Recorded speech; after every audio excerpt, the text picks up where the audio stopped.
Star Trek 57, M23, take 2.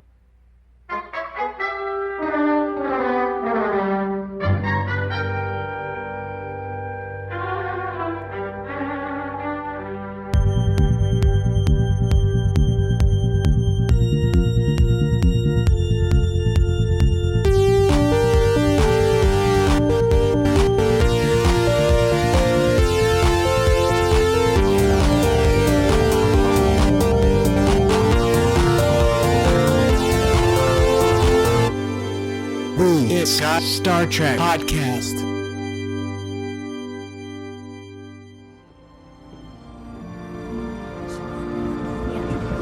I never thought that I'd say this, but I think that I'm glad I came. I think I might have actually made some friends today. I wish I knew how to do it without nearly getting eaten by a blob.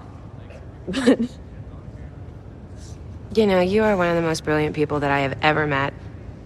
Do you ever wonder why you start with I can't when it comes to making new connections? Just seems kind of impossible.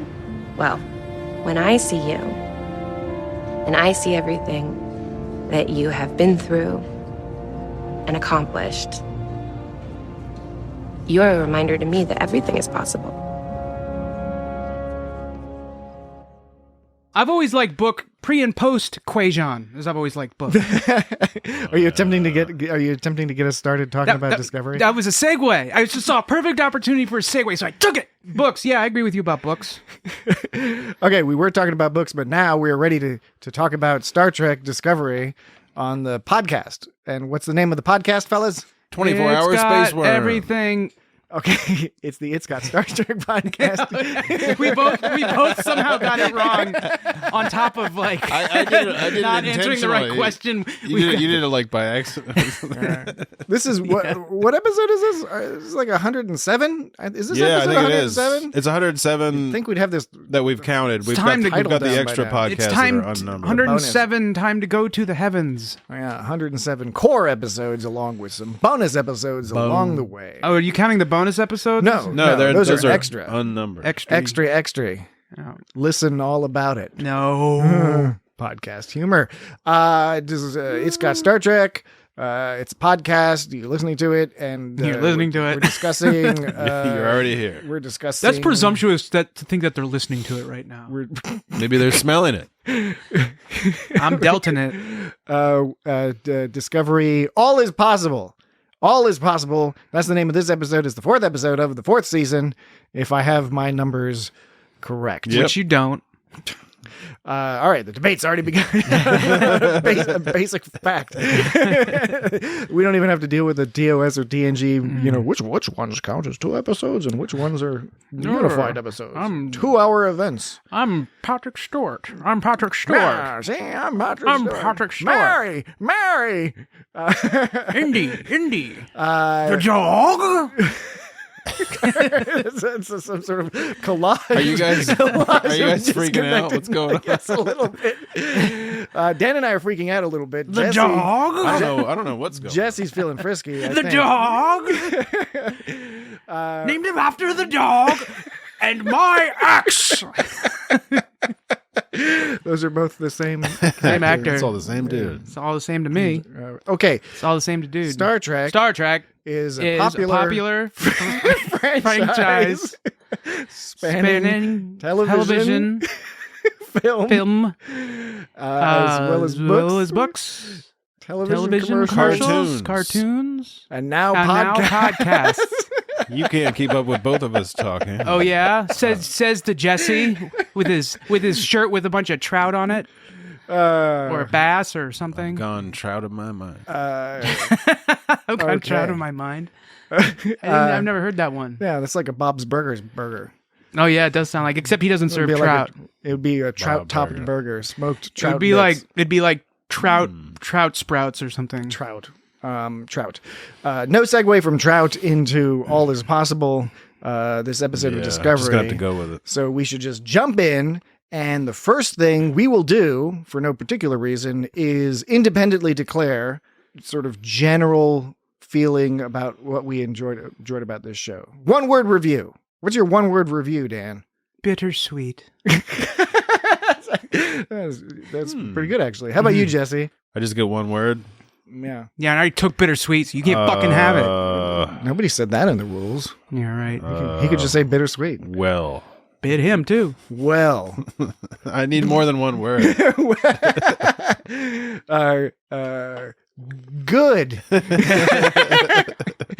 We're wordsmiths. Yeah. As you know, wordsmiths. I enjoyed the episode for sure. Some of the political stuff maybe was like stretched out a little far, but which do you think was the A plot and which do you think was the B plot? yeah, that's a good question. The C plot, I think we probably all agree would be the book and Culber. Yeah, totally. Psychological. I think the A plot is session. the kids on the planet. Yeah, because it turned out. I mean, it was basically like big thing about Tilly. So that's by that alone you could call it. Even if it doesn't seem like an A plot, from what happens to Tilly, you could consider it alone. You could consider it that. It's sort of what sort of captures your attention the most because it's all action packed and suspenseful and stuff. I like these arguments, and I agree.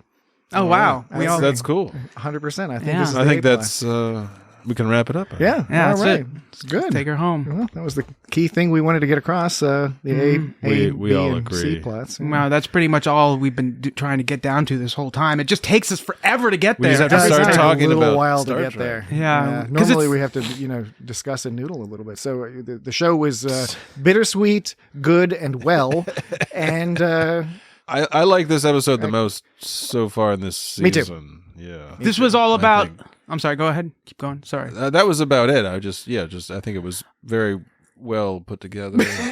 well, There's my well. Yeah. Well, it was well. it was well put together. Yeah, I think I for whatever reason last week I enjoyed it a little more, but that's not to speak poorly of this episode. This was good. I did like the political stuff. Some of it was kind of.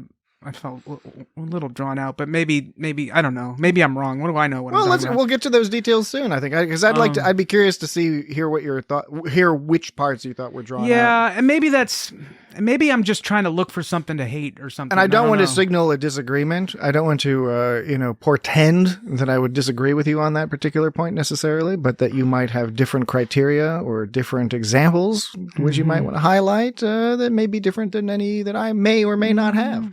Both the A plot. This is a means of maintaining some suspense, yeah. giving the audience a suspensory. reason to listen. I teaser. don't know what's going to happen. got What our- does Patrick even think? What does he even think? Find out That's the next. typical audience member. Find out next when we come back to Star Trek Discovery. It's got Star Trek Cool People podcast. Cool People podcast. I think what we did see here was another largely standalone episode. All 3 points they were they were connected to the larger season arc, but like last week, a little bit more self-contained. You could watch this episode A lot less anomaly in this one. and last episode. I think each of these episodes you could could. watch by themselves. Yeah, that's a good point. Yeah, you totally could. And one problem we've had, not a problem, it's just sort of a fact of life, given the bizarre setup of a podcast in which we picked a niche topic, Star Trek, and then made it further niche by deciding to hop all around the Star Trek universe instead of sticking to, say, one season of a particular show or something like that.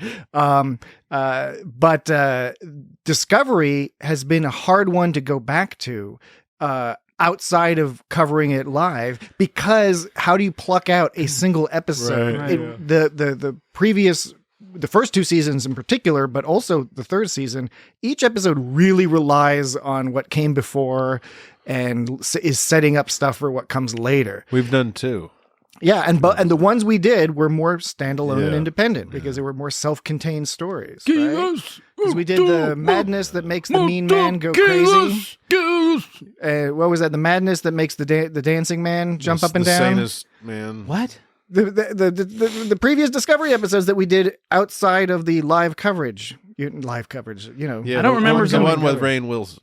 Oh, with yeah. mud. Okay, I don't know what you're talking about. Madness to make the sanest man Yeah, go mad. okay. I was trying to comically get the I was name having some wrong. picture like of some like guy with tattered clothing out in the middle of a tundra going like, "Whoa." And then we did the season That's 2 not of Captain Star Trek. We did the No. Captain Pike episode where they went to that planet where they had the little church village and everything. Yeah. Blanking on the name at the moment, but New Eden. New Eden. New- Yeah, that was the Needen. name of the episode. New Eden. I think so far this season we have the first 2 episodes which have different names, but they really act as a typical two-part, Right. Star Trek season opener. And then these last 2 episodes, including this one, are more independent standalone where you get like the arc of a story, even if it has hooks on the beginning and the end to connect it to what's come before and move things forward. This political plot in a TNG episode, that would have just been the plot. It would have been it would have been some random alien race, but the same plot would happen as like, oh, we've got this political issue, and Captain Picard has to come up with some clever solution to it, and he does by the end of the episode.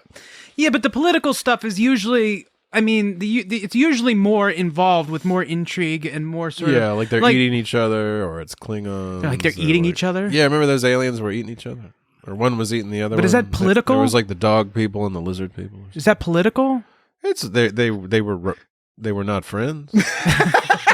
Okay. It was two different groups, in conflict. 2 different groups in conflict. Typical. Yeah, I don't even remember what episode you're talking about. It's a very early one. Okay, is it the one where they blow up that dude's head with the phaser and it turns out to be No, that's with the worm? Conspiracy. Oh, the conspiracy, right? Yeah, well, how could I forget? Oh God. That was a worm episode too, wasn't it? That and it horrified people at the time. That's the great part is people were watching that and people were like, "What the fuck just happened?" Well, they did worms in know. the original series in the movie, In right? Star Trek 2, Yeah. rather common, but not worms biting onto somebody's neck and burrowing in and living in their brain. Yeah, phasing whispering into their. Didn't they go in- boiling their face. They off. didn't go into their ears, or was that? That was Rathacon. Yeah, so that's pretty horrifying. I mean, something going to my Oh, ear. it was horrifying. But Yeah. it didn't. The guy's face didn't explode with his eyeballs. Yeah, bugging I out. mean that was that. Yeah, I mean, like- They really. I love that the effort put into like he's got a skull and there's his eyeballs and it's all like looks. Someone really had a lot of fun making that. That was the height of inexpensive cocaine in the Hollywood industry at the time, I think. Was that the analogy you're making? Is that a special effect was like inexpensive cocaine compared to like super awesome special effects with killer cocaine? Adderall. No, I think it was a really Or good is the special result- effect. I think it was fueled by- I think everyone, the writers, the producers, everyone who approved it, the studio executives, they're like, yeah, this is great.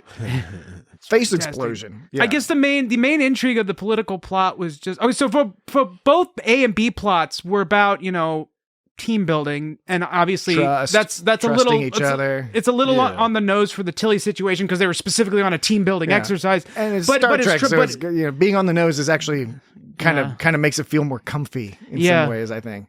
So, but then also the political plot was also about like trust and working together, and just then like coming together as a team. It has echoes of, remember when Picard, the Klingon Chancellor, basically got him involved to help sort out the political stuff that was going on Kronos. Or Konos. Kailish. Because, so it's a similar, there's it's another echoes thing. of it. It's not the same It's spelled setup. Kalis, but it is pronounced Kalesh. Some Klingons pronounce it Kailish. Depends on if they have the big teeth or the regular teeth. there's different accents and regions, or of course Jesse's. Because some of them Klingons got Example some could be real like Yeah. real chompers? monster chompers in there. Or just some straight up fangs. Yeah. Tusks. monster chompers. I like when those Klingons said that Beverly Crusher was like all ugly. All right, what movie was that? Oh, Was yeah. that Generations? Was that a movie or a TV? I thought you were talking about that because that is a scene in The Gods Must Be Crazy when the main character It was Bushman comes across a yeah, white woman, Right. a nudish white woman. Right. Yeah, I remember. He saw the ugliest woman he'd ever seen. So I remember it was one of the Star Trek. I think it was the Next Generation. I think it was a movie because I could be wrong, but there was like two Klingons. Larsa and B'Etor thought Beverly Crusher was ugly. I think that's what. Okay, so you knew what I was talking about. You were just being I a was fun head. accessing my memory banks. You were being a fun face. I was not being. I had to access fun my memory face. He was banks. being I a hope fun not. face. So basically the only sort of intrigue that came from the political situation was kind of fuzzy about what was going on, because it was all it amounted to is basically all they had to say was like, yeah, they're protecting their, their, what is constituents the right word? Is that how it works? Basically, coalition members. Yeah, so it's basically the idea of, yeah, politicians don't speak for themselves. They have to appease these groups of people, and like that's a message that we all know about. And it's like kind of like it's interesting how you can take a plot, you can extend it to a whole episode, or you can make it a throwaway line, because they could have just made it a throwaway line and just said like, oh, well, they have to please the people they represent, and they could have just stopped it at that. But the whole representation of that plot line, the whole plot line was basically them trying to get to the bottom of why they were being all weird and secretive about, and like changing plans at the last second and being all goofy. And then the conclusion they finally come to is like, oh yeah, they're politicians. That's what they do. So, and that's why I felt like it didn't feel stretched out, because there's other stuff that happened too that was interesting. But like that's kind of I think Saru going on a date with she was being really forward about that. Not saying that I know it was kind of hot, but it was like it was like right in front of everybody. Like she didn't mind. She didn't fucking care. She didn't care. Everyone knew you give him some Kelpian tea. It's like, and I mean, Burnham was immediately like, she was like, she might be a vegetarian, but she likes seafood. That's weird. She likes kelp. Kelp. It's a vegetarian if you're kissing a kelp monster. Yeah, kelp monster. So what's more of a crustacean or something? That's the confusing thing is they're kelpians, but they don't look like kelp. They just eat kelp. Yeah. What's the life expectancy of a Kelpian? First of all, nobody knows anymore. Yeah, what's the Vulcan life expectancy? 200 years, but it's 1,000 years in the future. I was thinking about that this episode is we don't really know how old people are. Yeah, we have no idea how old Saru is. Or, well, I think we have some idea how old Saru is just because we know he seems like he would be in his mid to late 40s, or maybe even earlier. Yeah, but they're younger than that because they used to have their ears fall off and they're, Well, but I mean in Kelpian years, yeah. I know. Dude, Kelpians live for like 40 years? But I was thinking more along the lines of the whole Starfleet stuff, and we know that because of the burn, we learned last season they felt the burn. Federation was crumbled to pieces basically, and they didn't really have Starfleet going, or they had some limited stuff. But that presumably they didn't have Starfleet officers for a long time, or they were just making people Starfleet officers like anybody who'd volunteer to do it. They haven't been very clear about that. So it just got me thinking when they have this Starfleet Academy, the cadets look relatively young, right? For each of the species they're representing, they appear to be young. The admiral is probably the oldest, and he looks pretty young. Yeah. So, I mean, not like a young spring chicken, but I was just thinking, is like how old is Admiral Vance, for example? I mean, you see his wife and kids, but that doesn't mean anything because it's 1,000 years in the future from Star Trek times. Right? So what's life expectancy for everyone? Because McCoy was like 137 or something when he was on the Next Generation. Encounter at Farpoint. He's all chatting with Data. That's a good point. Well, I guess in 900 years, the Vahari, that was when they got killed originally, right? When they went through Vahari, and that was since that they solved that problem like 900 years prior. So they should have had some time to. Yeah, I don't know. Yeah, that's why it's unclear because we only know about that, and Saru is like just past that stage, and strutting about. Basically, but since then we've encountered like there's obviously there was that Elder Hollow, the Hollow of the Elder Kelpian on that ship, and then of course there's the Sakal is like 100 years old or something. Basically, I'm just trying to figure out if T'Rina is like going age appropriate. And you don't know if she's too young or too old. Yeah, I'm assuming is she a cradle robber, or is he is it robbing inappropriate? Her cradle? Well, we know he's not that That's old. Weird. He's not that old. I feel like she's older than him. I would expect so. And I mean, simply because Vulcans are. and simply because she's also the president of Vulcan people. Yeah. So like hey, you're the president of Vulcan people, but she's also the president of the Romulan people as well. Navarre has both now. They have both, and they got both now. They got like the mixes. They got the purest Vulcans, or whatever they call them. So the purity Vulcans. The political thing was pretty straightforward. I enjoyed it. I thought it was well played. Yeah, it had to be interesting. It had to be, on the one hand, a quote unquote serious problem. But on the other hand, a problem that could be resolved swiftly at the conclusion of the episode. Yeah, right. And one thing, I was confused because even Michael Burnham pointed it out. She's like, why did they bring up this issue with the backing out clause now? They've known about this for a long time. Why did they bring it up last minute? But they never fully answered it. The best we got was was that T'Rina informed Yes. Rillak of what was going Yes. down secretly. Gave her a before- heads up. Yeah, gave her Shot a heads her up. an Instagram message as opposed to the WhatsApp group. Right. Yeah. Exactly. Precisely that. Now, first of Staying all, low-key. First of all, why didn't she like do that like a week or so earlier? Okay. And number two, why is it a big secret? Anyways, was her political crew like, no, we gotta shock them into making an illogical decision? Are they trying to trick the Federation to making a bad decision by springing on them at the last second? You know, I didn't really understand why it had I to be think like these that. these are valid concerns. They didn't concerned. no, concerned. No, it's fun if you can get something that like This is serious. it works together well. But again, they're trying to tell a particular story here, and so I'm not too stressed out about the particulars. Beyond the understanding that Whenever anyone says beyond, I think Beyonce. Go ahead. Sorry. all right, well, that's good to know. I'll mark that down in my records. Because the information we're given is sufficient to know that T'Rina has a The coalition. hots for Saru. Yes, we know. Yeah. No. In addition to that, she has a coalition of supporters. A coalition implies that there are different factions who have teamed up in order to place her into power, right? So we're presuming this is along the lines of a parliamentary system of government, right?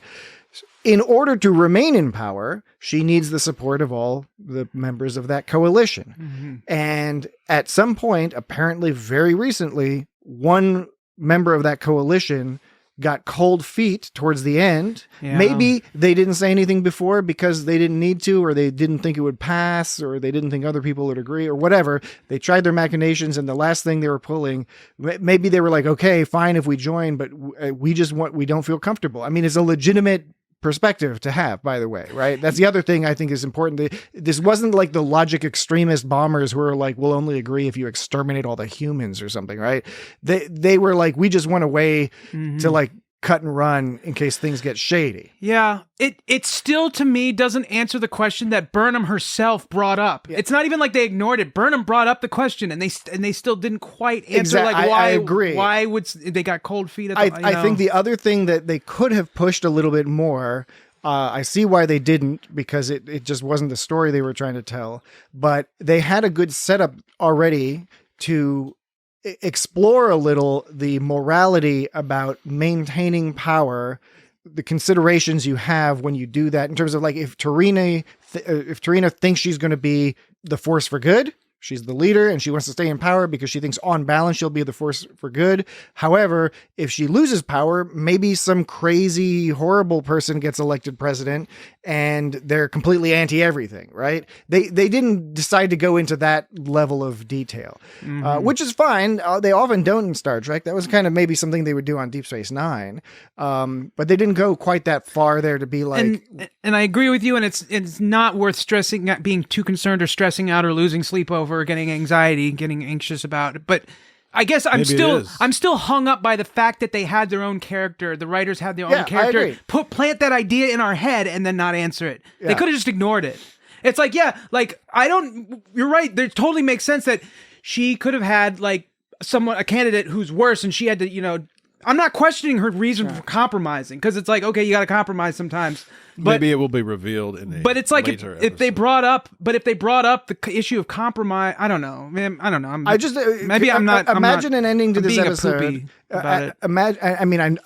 I know we talked about how good it was that this was a self-contained episode, and I do think that. But you could also imagine an ending where the resolution is something like. President is it T'Rina? President. You're thinking of Giovini. Yeah, Giovini. That's right. Which I'm glad they followed up on. By the way, I thought that was going to be a one and done, and I'm kind of cool. Yeah. I'm glad they made note of that. If President T'Rina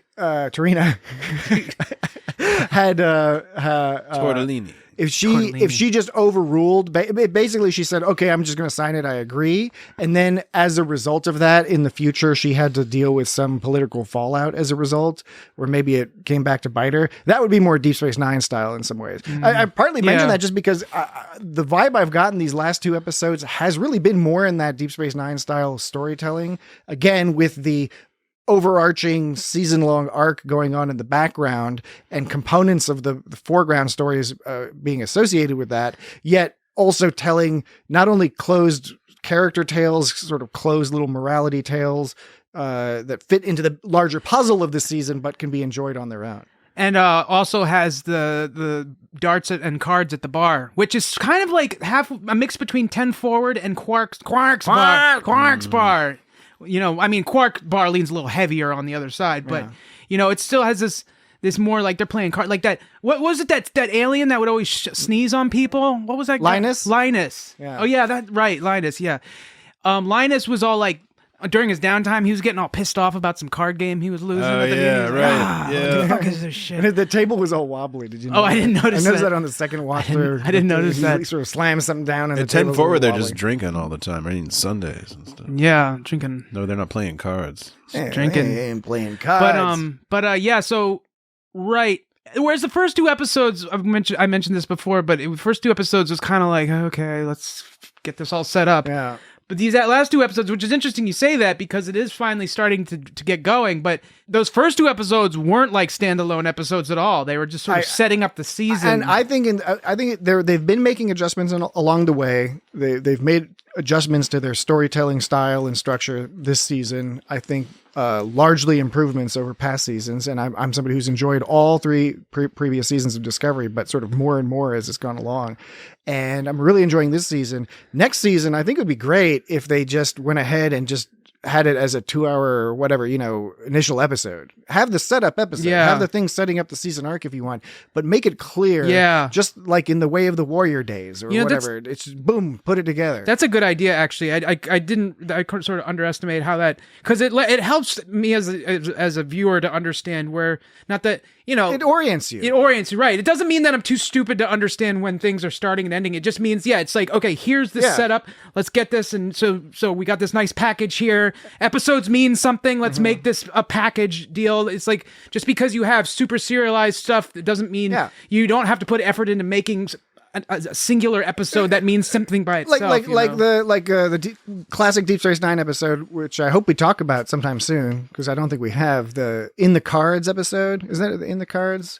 The one where Jake, he feels bad because his dad's all down because the war with the Dominion's not going well, and so his dad's all mopey, and so Jake wants to get him a baseball card. Yeah, Buckaroo Banzai. Is that the one where he goes through this sort of series of like events of trying to get the money, and he enlists Nog to help him, right? And so they have to get this thing for that guy, but in order to get those things for that guy, they have to talk to this guy. We in order haven't to get covered this that guy, episode, and right? they have to go through a chain of different weirdness, which is like I think we've talked about that episode, but in a non-professional capacity. Non-professional indeed. Yes, non-podcast style. Podcast, but that's an example of something where there's all this Dominion War stuff that's going on in the background and in fact propels the plot of that episode. But you can just turn on that episode right now, having not watched Deep Space Nine in years, and enjoy it and get everything you need. Right. I seem to always have had this memory that the last few seasons of Deep Space Nine was all just about like the Dominion, and it became like really super just Dominion. But and then that was me sort of like just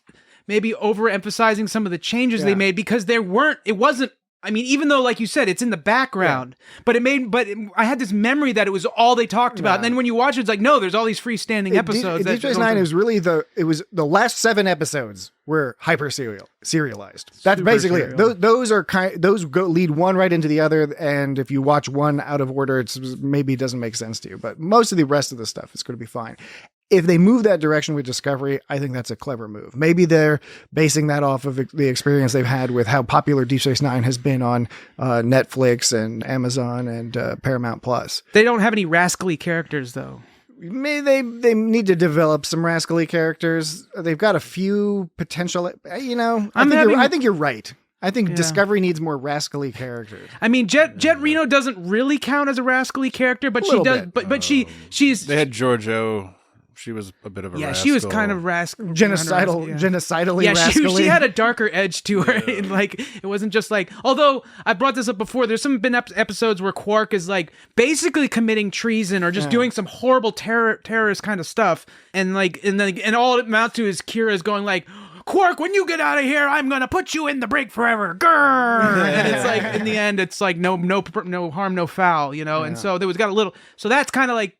whatever. It wasn't a complaint. It's just kind of like So Discovery 5, so season that's 5 it's all about needs it's all, rascals. It's all about the tone and how you present it. You can present all sorts of crucially fucked up shit, but if That's crucial. If it's crucial, but if there's enough levity and thought and wit, then you can make it more Levity, fun. thought, and wit. Levity, thought, and wit. It's Those are the 3 ingredients. I was gonna make a law firm joke, but it's yeah, not a very good one. levity, thought, And if it's wit. not a funny law firm joke with the terms levity, what was it? Levity, thought, and wit. Levity, thought, and wit. It'd have to be a funny joke, otherwise it's not worth doing. Yeah. It's almost funny if you just think about it. But That's what I thought. I thought about it, then I Yeah. laughed. I made the association with a law firm. In my mind, I giggled, but I realized, you know what? There's not enough there you need to more vehicle for it. take up podcast time talking about it.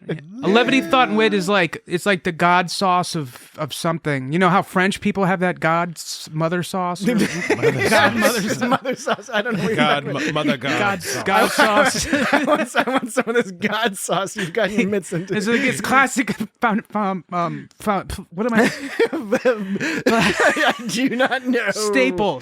That's the word I was trying to Does it say. have chicken broth? I was trying to turn foundation into staple, so I was like found fish. It was the staple of fall French cooking is their God sauce, which Mother is- sauce. With mother sauce is part of God sauce. No, it's mother. The term is mother sauce. No, Yeah, okay. no. Let's take a brief break, and then we'll come back and talk about Tilly et al. And their planetary moonilary adventures. How's that? You guys ready for a break? Yeah. All right, break time. Patrick. All right. Okay, now we can come back from break. We are back from break. We're back from break. We've broken That was a good one. and reformed. That's a good one. Reformed. I'm starting to think that Jet Reno is not going to come back this season. She'll be back. She filmed stuff. For this season? Yeah, my understanding is that. How do you know? Were you there at production? Yeah, no, my understanding wasn't. This was during COVID, and Tig Notaro had, in addition to being busy, I think the added issue was COVID made traveling from United States to Canada complicated or impossible or hard. So, but I do believe that she was able to film some stuff. I think just fairly limited. Mm-hmm. So we'll see. She's from Mississippi.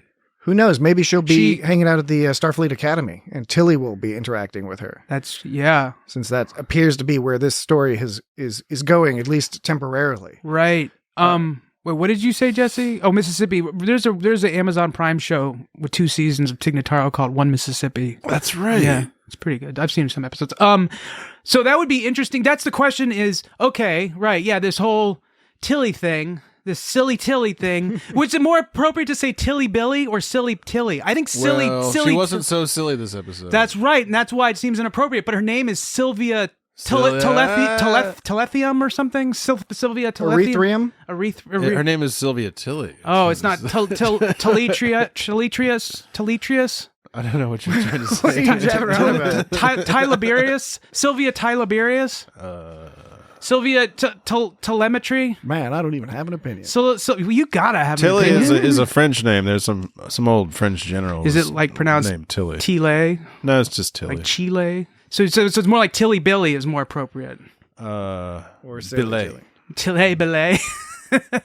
Tilly Billy. So yeah, so they're gonna chances are she's gonna get a spin-off. It's the impression that No, she'll just come back a little bit. I think later. she's going to be coming back. You think it'll be like a Saru situation where she hangs out somewhere else for a while, but then she has to make guest missions because they just need to. Only Tilly can, and maybe they'll use it as a vehicle for Tilly to bring in new characters with her. I'm really curious where they go. You know what I'm saying? Like if she was teaching at the academy and she delivers them to the Discovery. She's like, here's one. Here's another. Yeah, maybe it'll be maybe we'll get to see more David Cronenberg. Maybe they can make it more of like a guest star of the week kind of thing.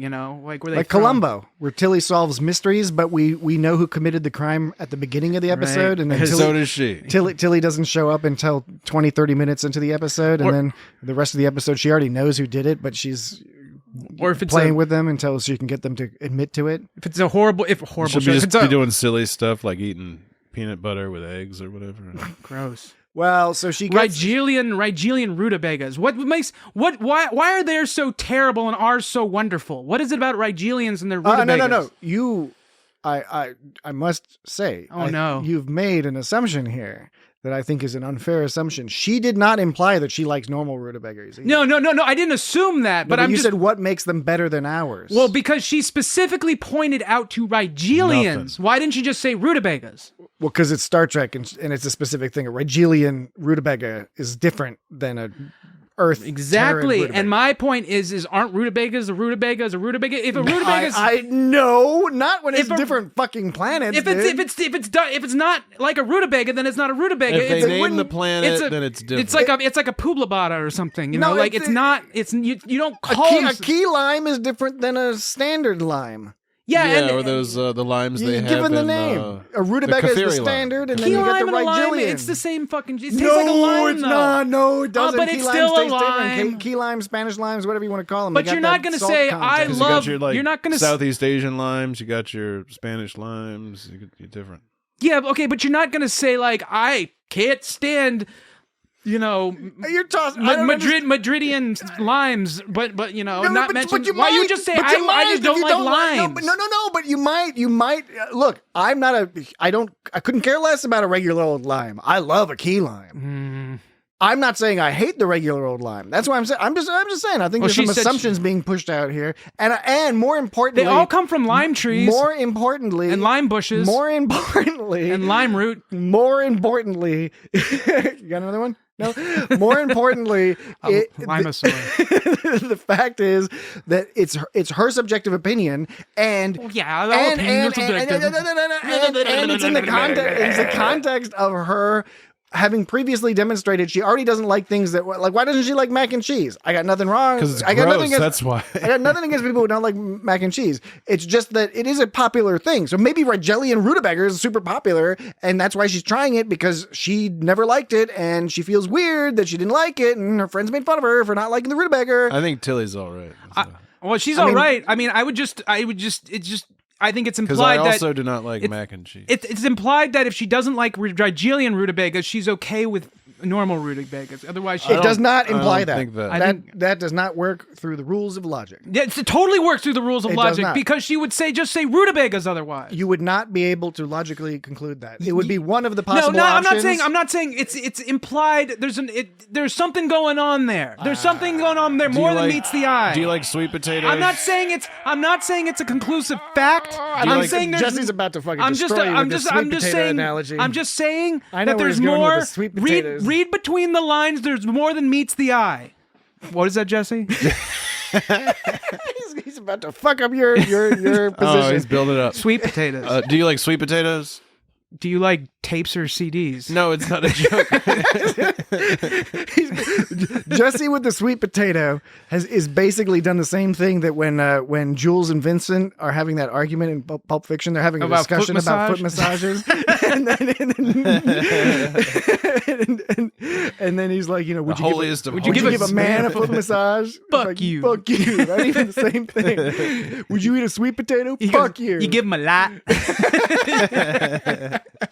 The Kuwait Malat. You give him a lot to the Kuwait Malat. Sweet potatoes. I'm all right with sweet potatoes. Okay, yeah. He wasn't interested in your actual opinion. He was making. Do you like Japanese sweet potatoes? He was making a rhetorical point. I've never had a Japanese sweet potato, and a sweet potato versus a regular potato is not even the same comparison. You don't know because you've never had you have not had a Rigelian rutabaga.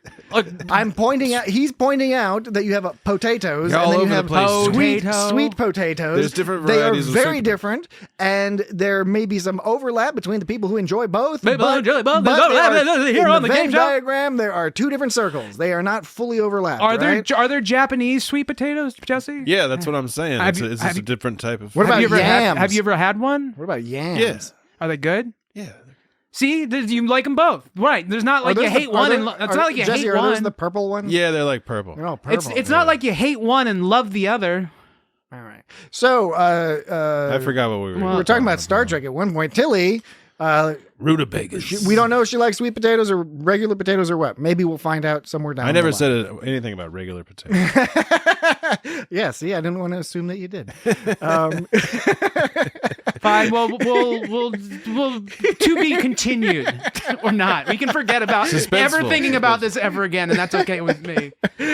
Yeah. So she Tilly goes on a mission. Or she's like, I hunted down a nun. That was kind of funny. When Oh, Tilly, I really like. She's great in this episode. I like when they forefront Tilly because she's always wonderful, and Mary Wiseman is just a great actress. Yeah, so it's super fun. It's always a great time. When you're talking about mac and cheese, I was reminded in the conversation when Saru was all like something like, I know like it's unusual for a human to dislike cheese, but I didn't know it was an affliction or something like that. It's like, well, yeah, it's a good point. Like, it's kind of weird. But yeah, that's why here is one of my concerns.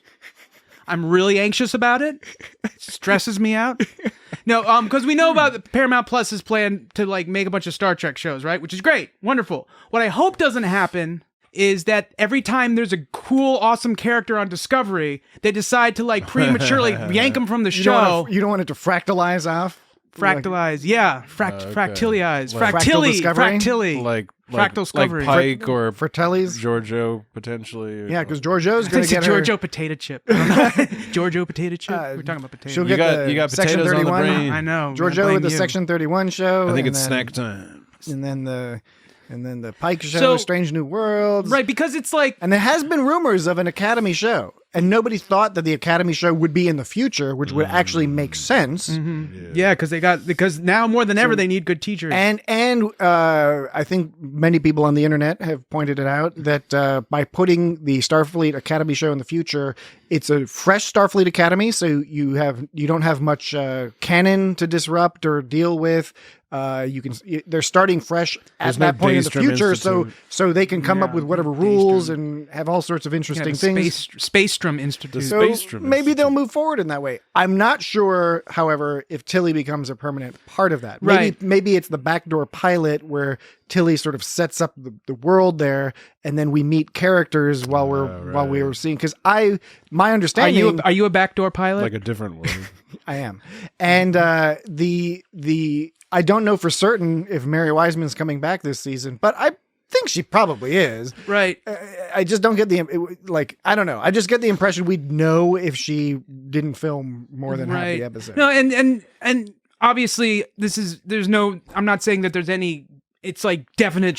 I think she's definitely going to another show. I'm just saying that I hope that doesn't become something, because part of it is a lot of it is the dynamic of the characters. And then when you just grab one out and make a whole show around one character. What if they replace Tilly with a rascal? With a rascal? Maybe Garrick was put on ice. Whoa, if Garrick and Tilly, with Garrick and Tilly would be awesome. Well, I was going to say he would replace Tilly. On the Discovery. Maybe Mary Wiseman's just going to do a sitcom instead. Yeah, right. I mean, Frasier, they did it right with Frasier. They were able to pull that one off. So why couldn't they do it with? Yeah, Frasier. So that's the question. Where are they? I like Frasier better than Cheers. Yeah, that might have been due to our age, though, because Cheers was more of like, or maybe because of our level of sophistication. That's true. We are pretty sophisticated, quite sophisticated. That's why we talk about like buttholes and semen. Every episode, all the time. Yeah, buttholes and semen. Those are what's more sophisticated than those two topics? I can't think of one, and if there is one, I don't want to know about. Does a Klingon? That's have because we are. I'd rather remain sophisticated. I'd rather erudite and sophisticated. We practice the art of sophistry. Patrician and other Latin. I'm willfully ignorant about something. The idea of something being better than semen and buttholes. All right, we'll cut that clip out and put that on the advertisement for the podcast. Sounds good. Every episode of Frasier. It's a podcast about Star Trek. Every episode about Frasier was always like some kind of calm kind of situation, and every episode always ramped up into total insanity. It was a French farce. It's like Faulty Towers. It's a basic setup that is designed to result in characters causing their own misery. I was thinking about that Man Down show. Yes, brilliant. Greg Davies. And it's kind of like that got faulty towers in that sense, except it's kind of insane throughout the whole episode. Yes. That's the thing about that show. It starts out, that show begins with him like not being able to get his pants on or something. Yeah. And part of that show, at first I was like, this is kind of reminds me of Seinfeld a little bit, but I was like, no, it's a bit of Seinfeld maybe, but there's more. It's got that British extraness. Yeah, I wasn't trying to say it was a clone. There's narrow roads. Yeah. There's narrow roads that he has to drive around his little car in, and he's a big guy and he has to drive a little car. Yeah, big. Oh yeah, and he what's the deal? He with looks little out the back cars? when he drives. His head looks out the back window instead of the front side window. Okay, so if you haven't caught it already, sign into your streaming services and watch Man Down with Greg Davies. Yeah, it's a pretty good show. Just listen to more podcast instead. Yeah. Yes. So, Klingons are going to be quietly ignored this season. I bet they're not going to talk about them this season. And I bet they're all gone. And they're just pretending they don't exist. And it's a total elephant in the room. And they're not even going to fucking mention them and say, "Oh, the Klingons are off in Bobo Land doing snarly shit." We mentioned this. The Romulans killed them off on social media and generated some conversation around this. Oh, really? Because it is the Klingons have been notably absent.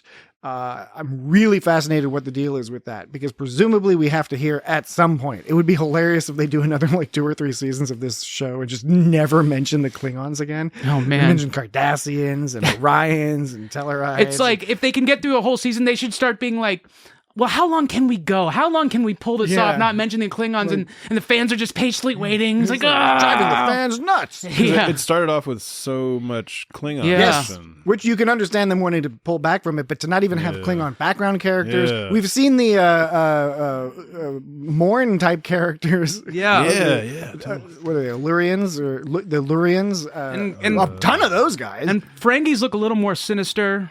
Did you notice there's a Ferengi bartender? Mm-hmm. At least last week there was. I didn't pay attention this week. I was drinking my drink. I know. It was funny. That's your. I'm drinking. Oh yeah, I noticed my Perrier voice. Perrier L'Orange. But anyway, okay. Tilly and her adventure.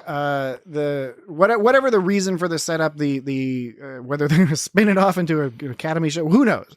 But we do get to see Tilly take control of a serious situation, and Adira is along for the ride, and they are, again, similar to what we were talking about with the political stuff. There's some things they introduced, like little hooks that they introduced, hooks for story that they didn't seem to go with, and so it retroactively makes it a little bit odd that they brought them up. For example, Adira clearly having a bit of an issue with why she's being treated like a cadet, why she's being put in the position of the same level as the other cadets, when she's like, I'm an ensign. What's the deal here? Yeah. So you sort of presume that they were going to do some story about either Tilly learning that she shouldn't have done that, or Adira realizing, you know what, I do have a lot to learn. But none of that was really explored in this. Yeah, episode. I thought there would be some kind of like thing where they were gonna, not that it's good or bad that they did it, but like where Tilly was gonna have to like learn from her students. They signaled that, but Tilly did learn from the experience, but it went in a different direction. Like, so yeah, with Sasha, when they were crashing, Sasha was talking about like, I can what? Val Sasha? Who's Val Sasha? That was her first name. I didn't know her first name. Yeah. She's from like Jupiter? Titan. From Titan's on, or Saturn. Saturn. It's a moon around Saturn. I heard that boys go to Jupiter to get more stupider. Yeah. Oh, it's true. If that's even possible. Girls go to Uranus to just do that.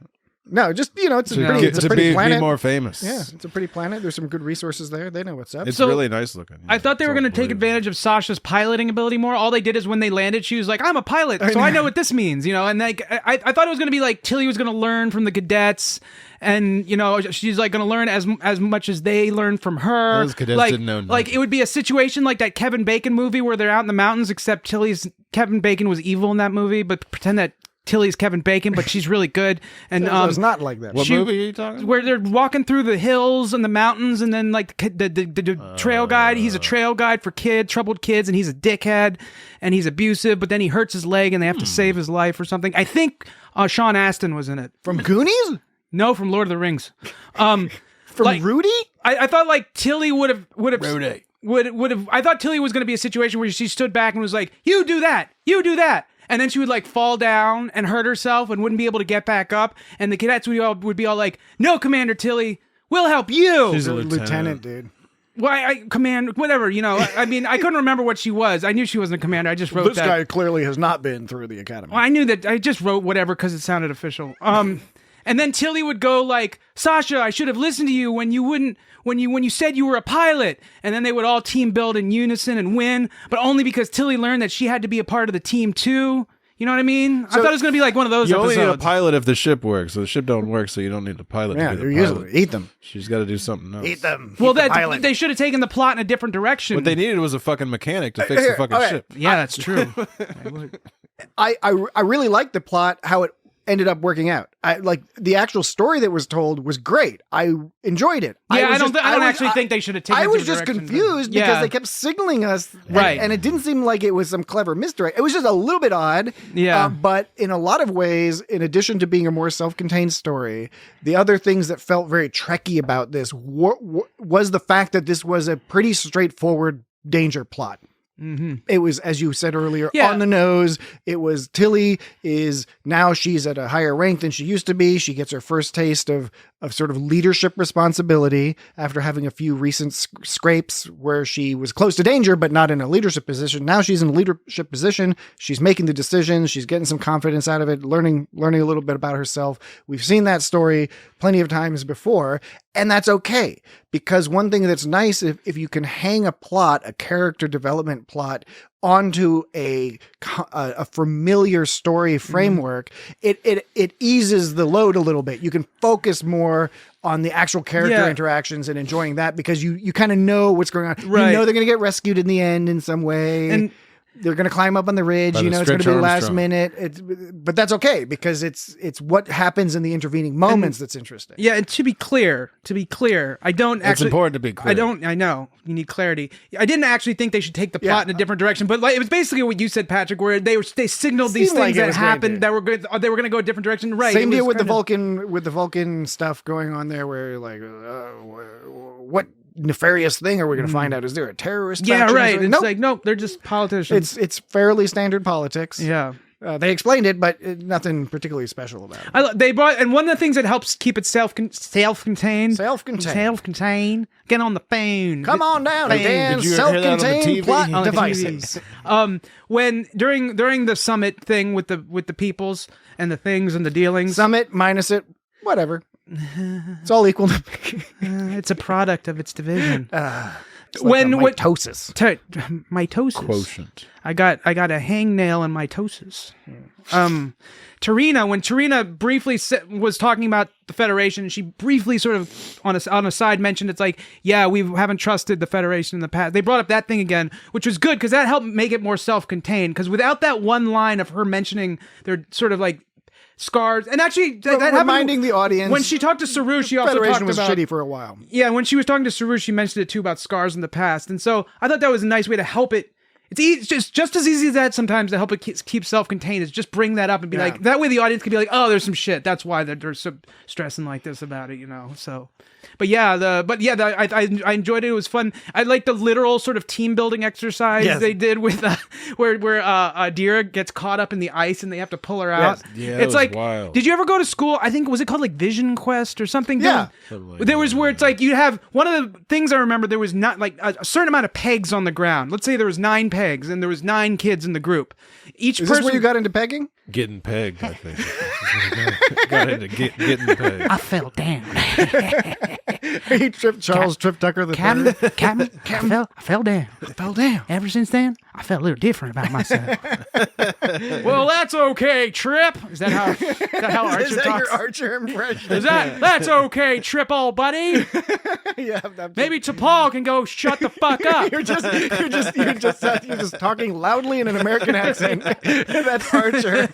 Loud American. He encounters a new race of a new species of aliens, and he just speaks loudly at them. I just don't trust it, that's all. How do we know that they're not going to keep Warp 5 from us for 50 years? Is Yeah, so there was like 9 pegs, and you each stand on a peg, and you have to like walk around the thing because you got, each person has the peg. So how do you move to the one to the left if someone's already on it? You had to do it at the same time, and all these kinds They of do weird... that with kids, and they also make people who work in offices. Their companies will pay $50,000 to right. send their whole staff to go do that type of thing. Yeah, right. And you think about, how do these actually apply to real life? Well, it literally applied in this situation. This case, that's why it worked out much better. Yeah, it's like, wow, those things really They're do. lame previous. Just give them a bag of knives and turn them loose in the woods.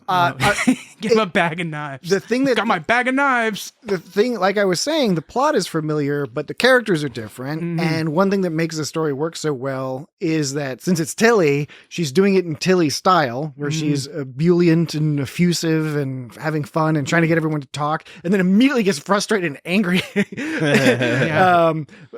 And the people at first just aren't buying into it because they're shy, right? It's like we're hardworking students and we're shy and we don't know each other. We don't know how to talk to each other. And now we're going to figure that out. They really made Gorev out to be a fucking being a little bit of a jerky asshole. Like, I don't want to say piece of shit. They just made it. But Tellarites are always pieces of shit a little bit. Because they like to argue. Is that guy a Tellarite? I think so. That was my impression. All he did was shit on everyone's idea the whole time. Well, they like to argue with everybody. That's like supposed to be their deal. So, and yeah, right. And I'm trying to respect their culture and all that, but I just didn't see. And he was treated. I didn't see how that was helpful in that scenario. Now I'm looking at it from a very humanocentric, anthrocentric. Yeah.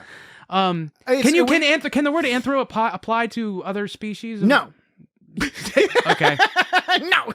Solve that problem. So they were trying to fix some shit, and Gorev just like shouldered Haral for some reason, and then when Haral was like the cave, he was like, "Whoa, you're stupid," and then like. Sasha did too, actually. But then when they landed, it's like, okay, if we freeze here, we'll die.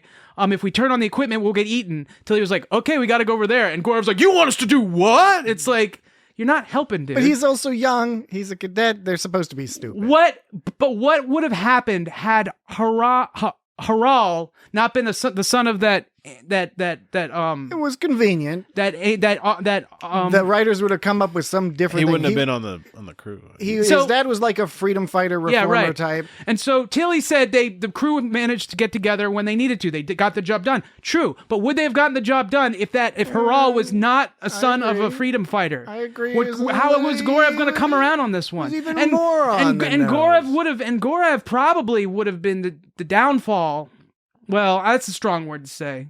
Maybe it's a team, so if the team falls, it's no one person's fault. It's just an inability to communicate. They've got like multiple messages here, which in some ways blunts if you had picked one message and stuck to it, it could be stronger. So when you add multiple messages, because one of the messages is teamwork, another message is, practicing leadership, and maybe, another one is communication and knowing people, getting to know people outside of yourself. They don't all overlap exactly. And come to think of it, Haral could have been more vocal about certain things. And the only thing he really said was like, I'm top of my class. It's like, you're not really going to win any friends by... No, you're he not was gonna, an asshole. You're not going to... No one's really going to be like, oh, you're top of your class, I better like you then. That's not usually how it works. So maybe he could have communicated a little better too. They all had chips on their shoulder for various different reasons. And when somebody has a chip on their shoulder, sometimes it's for a bad reason, sometimes it's for an understandable reason. It doesn't mean that their behavior is not inappropriate or problematic. And that's what they had to learn. They had to learn to get over that, right? So whatever Haral's thing about, maybe he just didn't want to talk about his dad, or maybe he was just feeling the presumed racism that is common for Orions to it's deal understandable with. You don't want to talk about, it's like, my dad did this and this and this. I think a potential analog is if you're an Italian person in college and everyone's like calling you like, hey Guido, hey Godfather, hey, is your uncle gonna kill me? And it's like, yeah, he might. If you keep talking like that. I was like, I'm not part of that world, but yeah. I don't know. It's not a big deal. Like I said, it still worked out well in the end. But whenever people say chip on their shoulder, I either think of like chocolate chips that your shoulder's made out of chocolate chips, or like salt and vinegar potato chips. Yeah, and your shoulder's actually made out of it, and not that just that they're I on don't go that far. Your shoulder's I just thought you had yourself. Salt and vinegar potato chips on your shoulder, and you have to sort of with your that works with your tongue, and sort of like get your tongue stuck to the salt. Yeah. then And then you you pull it up. in. That is the classic way. The other way is to lay on your back and do it from your And chest. if your lips are chapped, your lips will start stinging from the salt and vinegar. It's a little bit of stinging rain. Or I think about somebody like took a chisel and they chiseled a chip out of your shoulder, and that freaks me out. And it's just like a chunk of flesh and bone. That freaks me out, man. I don't like thinking about that. You've got a chip out of your shoulder. Why'd you bring it up? I did. Yeah. Someone took a chip out of your. Deera grew up on a generation ship, which I guess I guess it's a ship that travels for generations, Super right? slow, yeah. Because they didn't have as much of the warp power. Access to they didn't have warp other power. stuff. Yeah. So Sasha was from a colony on Titan. Goreb was, and we knew about Titan from before because in season 3 they talked about when they were dealing with Earth stuff on season 3. Titan was sort of cut off from Earth, that guy. and it wasn't directly because of the burn. It was indirectly, I think, because there was some industrial accident or something. There was because the Earth was a bunch of assholes. Yeah, the Earth was like not being like weren't like helping the way they needed to. So Titan They reverted back to their old ways. became it turned more Expanse style. The solar that was very system. expansive. Yeah. So they were talking about these. Let's talk about these Tuscadian pyrosomes. So they were saying it's a colony species made up of thousands of interconnected zooid life forms. Like those TAS and Lower Decks. They had that character was Bem. I don't know if that wasn't the species. The name of the TAS episode was Bem. We watched that, didn't we? Did we watch that? I don't know. I watched that. It was on Lower Decks. Oh, you know what? Yeah, they had a character. It's the characters that split into 3. Oh. They called those I remember there was that character. What's that guy? That actor's name? Talks like this. Gilbert Gottfried. No, he's like, I don't know. I'm so worried. You know, Wallace Shawn. No, he was the alien that when he got hurt, his feelings hurt. He split in half. Richard Kind. Yes. That's not what Dupler. That's not. Yeah, that's not. Embarrassment of Duplers. Cousin Andy. They could have gone a different way. The colony creature thing turned out it was another thing that was introduced that didn't have any follow-up or meaning. And it was confusing because on the one hand, technically, both in real life as well as in Star Trek land, a colony creature could come in all sorts of forms. So there's nothing unreasonable about it to be like some tentacled thing. But it didn't need to be. That's true. It didn't. Yeah. It was confusing. At first, it was a brief moment where Deera, they're like, there's thousands of life forms and they're congregating or whatever, you know, and that or they're gathering or something. And what's weird about that is it's like we didn't see them separate. At first, in our minds, we're thinking there's thousands of lumbering monsters outside. I thought it was a bunch of little things just picking up the ship. And then, actually, it was a bunch of little things that made a big tentacle. And I thought it would look awesome, like when like the effect of where they take a million little drones and they make them one organism and it looks all fucking weird. Or they do that with cartoons with like bugs and birds and things like that. Maybe that was the idea. That's what I thought. Maybe when they not only wrote it but filmed it, that was the initial idea. But they ran out of money or something. Well, not necessarily money. I know with COVID and other things, doing special effects became more complicated because people weren't able to do it together for a lot of the time in the in a studio together. It was a lot of remote work. There was so this ice monster was supposed to be made up of other monsters, but it just looked like some kind of starfishosaur or something. Like it was weird. Cool. It was confusing to add this whole multi-creature thing. And actually, Deera near the end at one point, she says something about she called the monster a blob, which is xenophobic, by the way. But she was talking about like we almost got killed by a blob because it was probably going a different direction. Yeah, but. I was changing in the VFX. I think the other thing, by the way, with COVID was also a massive increase in the need for special effects because just to film normal looking stuff, right? Just to film different actors in different places and different backgrounds and stuff. I think a lot of VFX was being used just to produce normal ass TV shows, not even action shows necessarily. So that was another thing that may have impacted it. Because they probably didn't go to like Iceland or whatever to do some ice. They did. I think they did. I think they did some filming. Yeah, they did film. Well, they are in Canada, so they could just go up. Yeah. So I looked up pyrosomes, and because this is a Tuscadian pyrosome, not to be mistaken with a Rigelian rutabaga. Oh no, not this old yarn. It says they are free floating colonial tunicates that usually live in the upper layers. What is a tunicate? It's sort of like a tourniquet, no. except it's for a guitar. is a marine invertebrate animal. Jesse got that one. At least I got a little giggle out of Jesse. I got it. It's very funny. It's very droll. Put that down You in the can good one tune a book. piano, but you can't tune a fish. Yeah, it's true. I can't tune a piano though. But they're free-floating colonial tunicates. They're cylindrical or cone-shaped. They're sea pickles. Yeah. But they talk about they're made up. Oh, here's what it says. It says they're about up to 18 meters long, and they're made up of hundreds to thousands of individuals known as zooids. So like I said, it's realistic. It's realistic now. But do these sea pyrosomes, like, do they, do they change shape? No, they just look like pickles. But maybe that's the only shape they want to be, or something. I also think you could say, okay, this is an advanced form. That's interesting. Seems to me they looked up that fact. They said that's a cool thing. Yeah. Let's make one of those things. I don't know exactly what the deal. Maybe they changed some ideas in the post After Effects. Maybe they needed to be more excited. Who knows exactly what the deal was. What it kind of reminded me of that whole scene, especially when they start shooting their phasers at it, is it reminded me of this game I've talked about, Borderlands, not Mass Effect. I talk about that one a lot. But the game Borderlands, it kind of reminded me of like a creature from that game because it was all colorful and this weird monstery thing, and they're shooting these like laser things at it, and it's all crazy. You mentioned that game before. Yeah, Borderlands is tight. Borderlands. All right. Sounds like a Anything, tight anything game. else about this tight. adventure? Otherwise, I think we should take another break and then wrap things up with some of the other points we want to make. Well, I think we can. That's it, man. I think we can. I mean, I have something referencing back to that, but it's sort of a different topic. So. All right. Tune in. Stay tuned, folks. After the break, we'll talk about that. It's got Star Trek. Be right back. And we're back. Now we're back. I don't want no spider lightning. Yeah. The spider lightning. Again, it was something cool that they didn't need to expand on that. It was just that sounds scary. Was the ice thing, was that an example of like the parasitic ice? It seems sort of parasitic ice-ish. But there was some kind of like thing that came down and hit the ice and made it do that. Was that the spider lightning? Yeah, did the spider lightning Maybe it was turn the on spider the living ice? Yeah, I wasn't sure what was going on there. It was kind of cool, but all of it was cool. Yeah. But part of me was thinking like some parts of my mind were mildly aggravated by some of these points we made, and then I started thinking about part of what makes Star Trek fun and that sometimes is missing in Discovery and sometimes in Picard, but not always, is some of the ludicrous stuff, some of the silly stuff. And they still don't have the level of silly stuff that you'd see in TOS or TNG, or even on Deep Space Nine, Voyager, Enterprise, etc. They'd have that pop up now and then.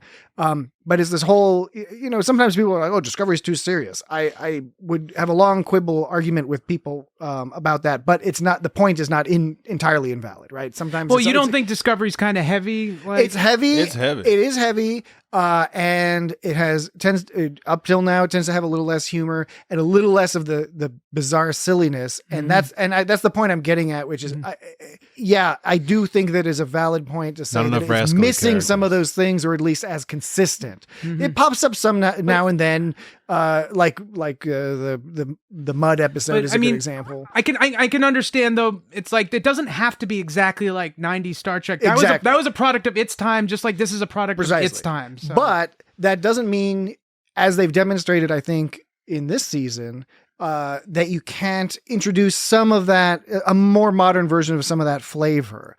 And that some of that is like the way Tilly acts, for example. That's where you can maximize some of that silliness factor. That's fun.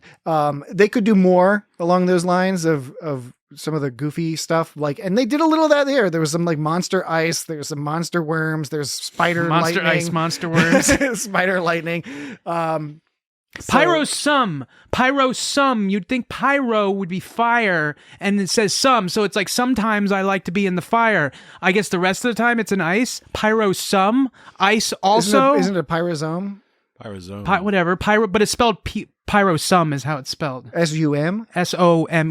Yeah, pyrosome. So, yeah, I'm just saying it's spelled as in pyro as in fire and some as in some of the time. Yeah, as in pyrosome. That's a coincidence. What are you arguing with me about? What is Patrick arguing with me about? Who says I'm arguing?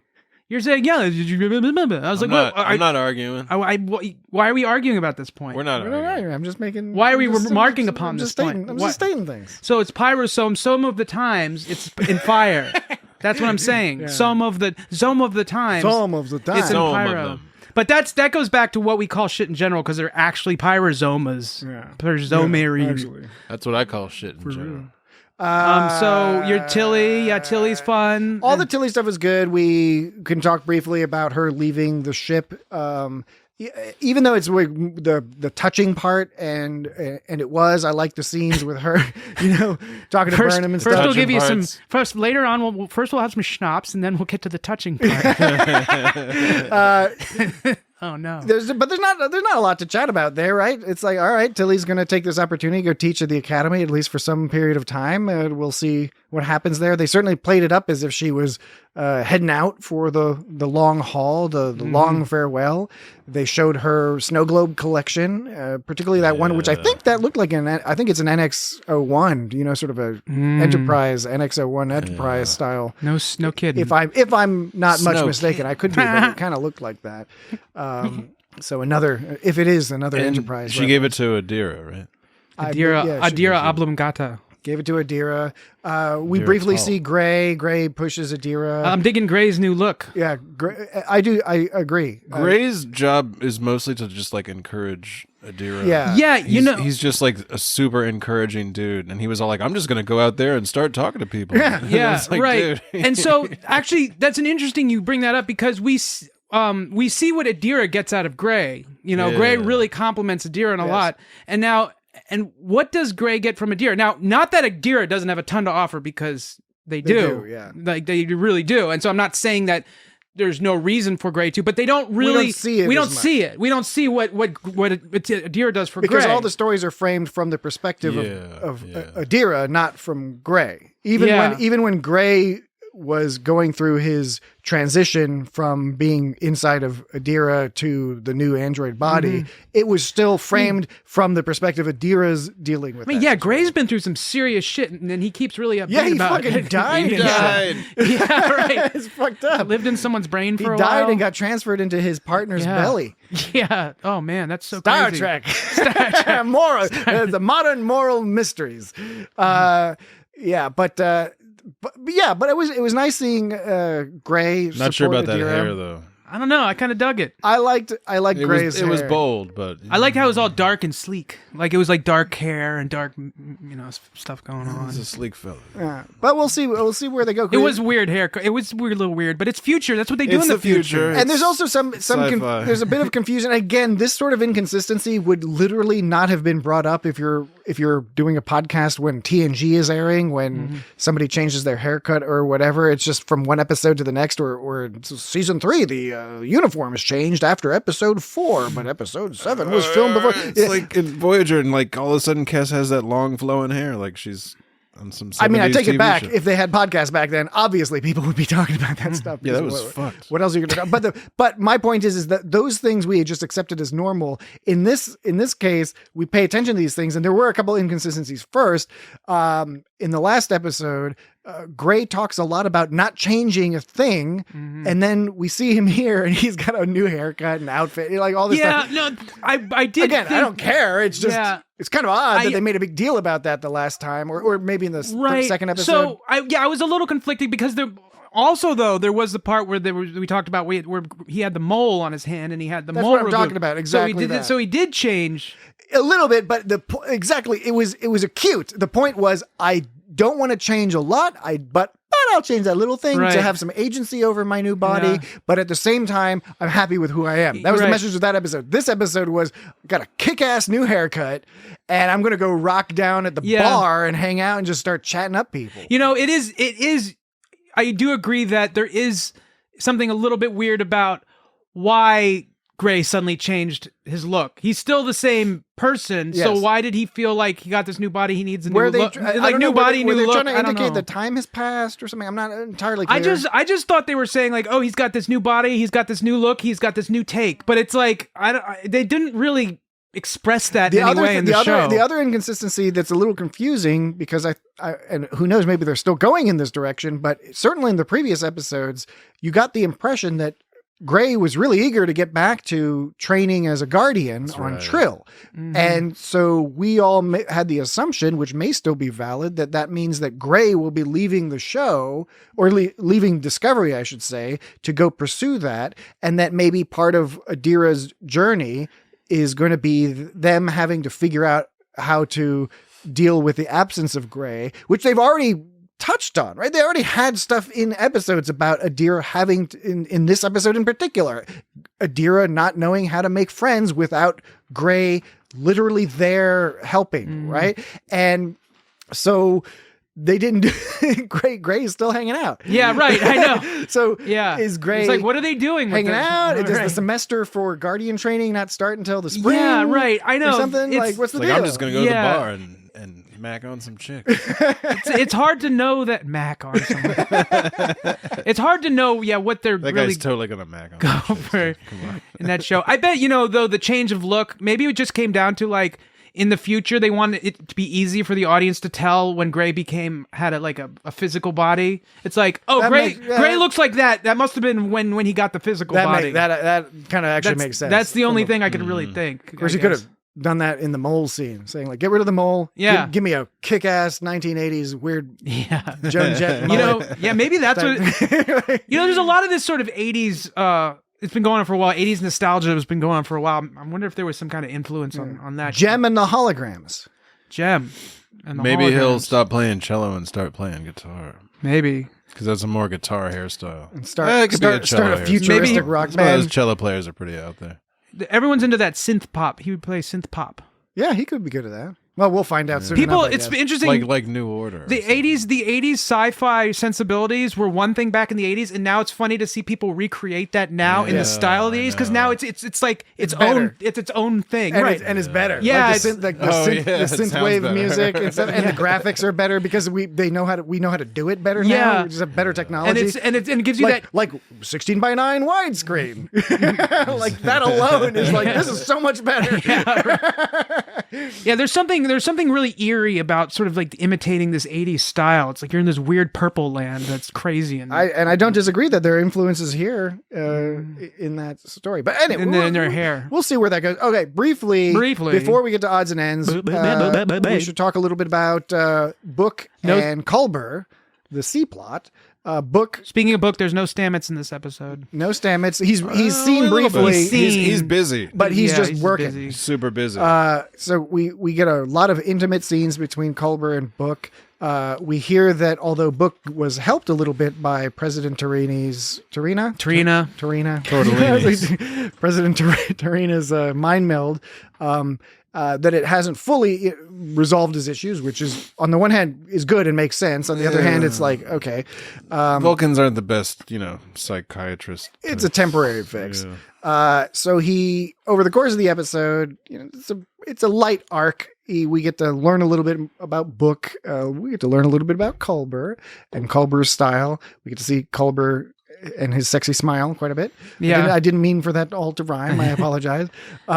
Just some things are just meant to work. Culber is having Book do is it a mandala, right? Basically, where mandala. you do the sand stuff, except it's a 3D one instead of putting it on the ground, where you map out a pattern and then you wipe it clean, and it's you can put your energies into that. and that was a fun point they made about him being like, "This is bullshit. You're trying to make some cheap exercise for me to imitate, make me do. It's not really that." And like that was the point all exactly. along. That was clever. These were well written scenes. The actors, of course, are both brilliant.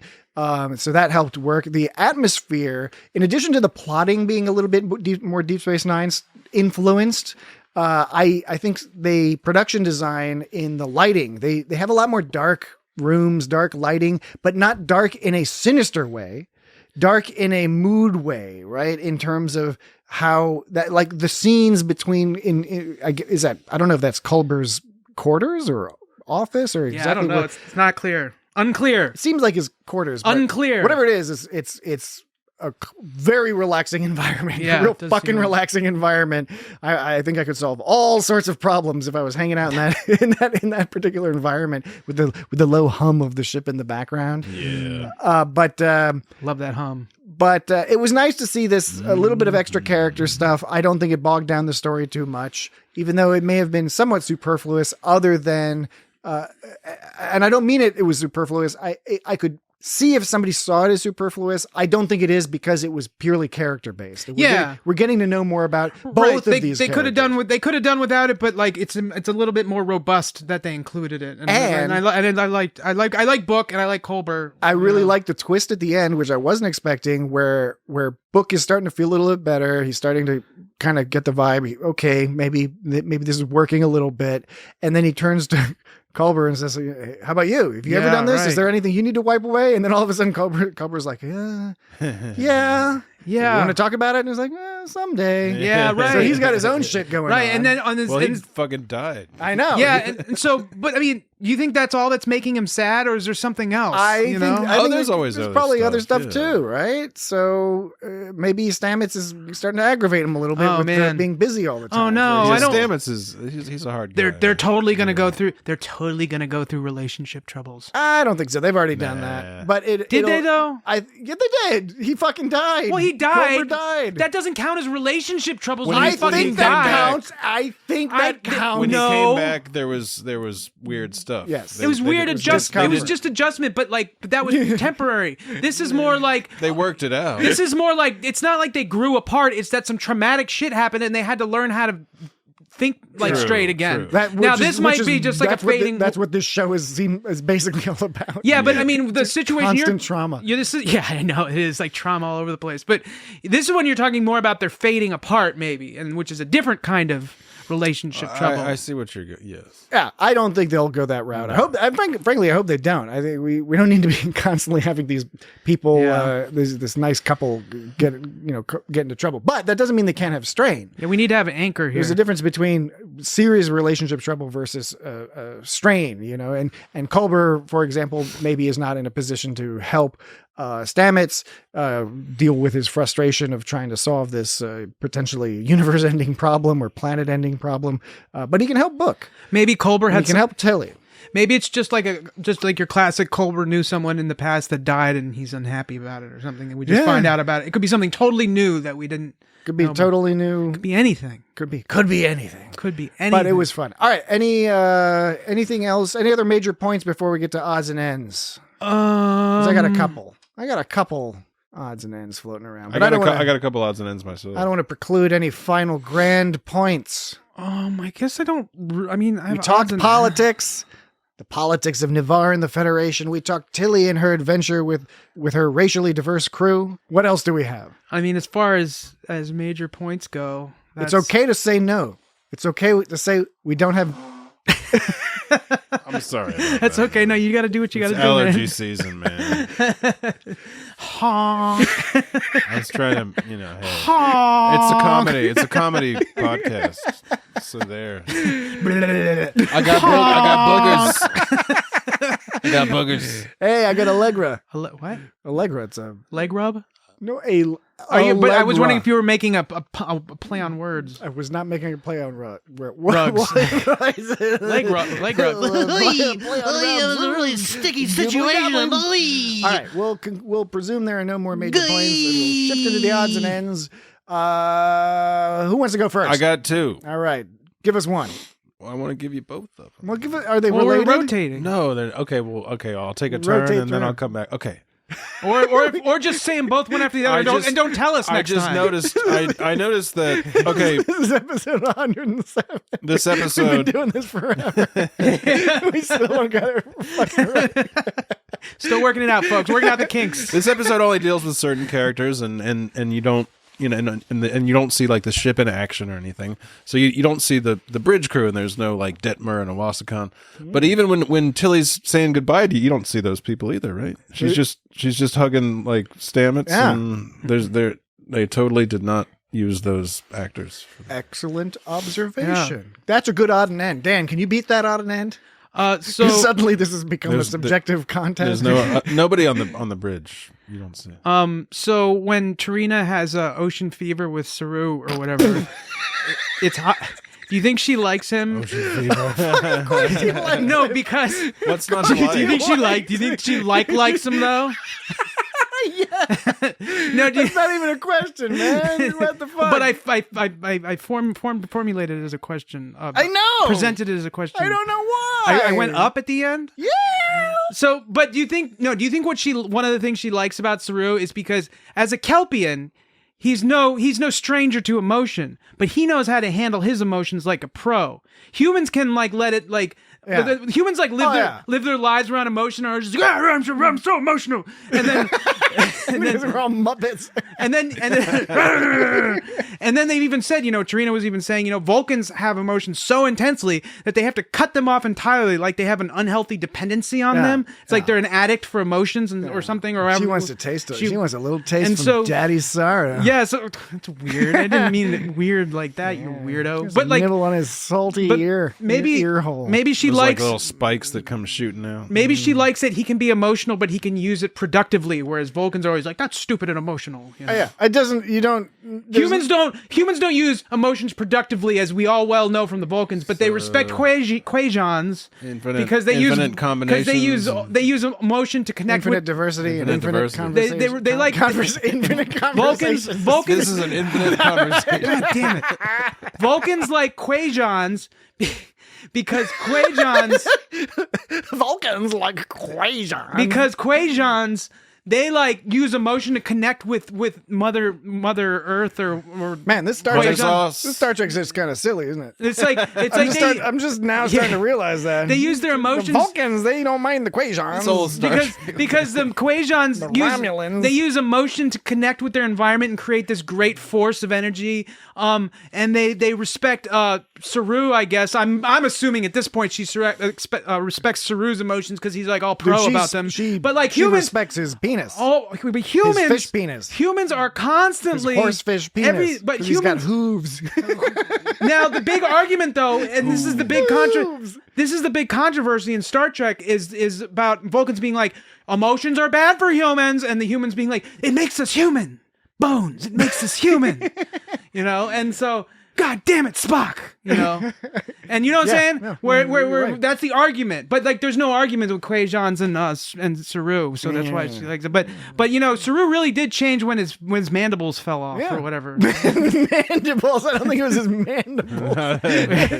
Oh, he shot the mandibles out and shot them at people. Those are mandibles. I don't think those are mandibles, but anyway. But yeah, so I agree. I think his character's totally different when you watch him before and after. Yeah, but it wasn't a gradual change. It wasn't a gradual change. It was kind of totally different. It was kind of clunky in the sense that it was a sudden change, but it's not a discontinuous change. That what's great about it is that he has more confidence. He stands a little bit differently. He speaks a little bit differently, but it's still Saru. It's still him. His personality. Right. Yeah. That's what's awesome about that's it. why it works. So much difference. However, it's still the same basic character. Now, yeah, he does. He's got a big horsefish penis. He's got hooves and a horsefish penis. He eats kelp and salt and tea. Was that salt? Was that tea with salt?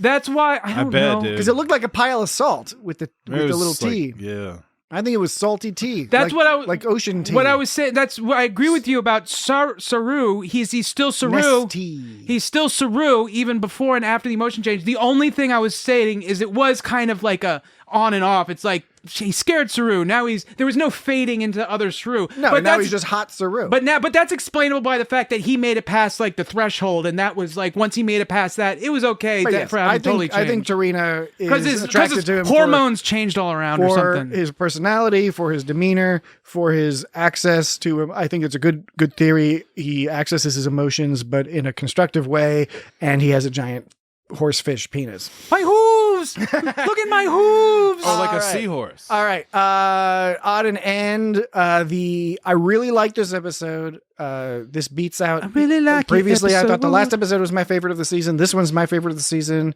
Really one of my top Discovery episodes so far. I really enjoyed it. Understanding recency bias and all that other stuff. However, I did have two quibbles with it.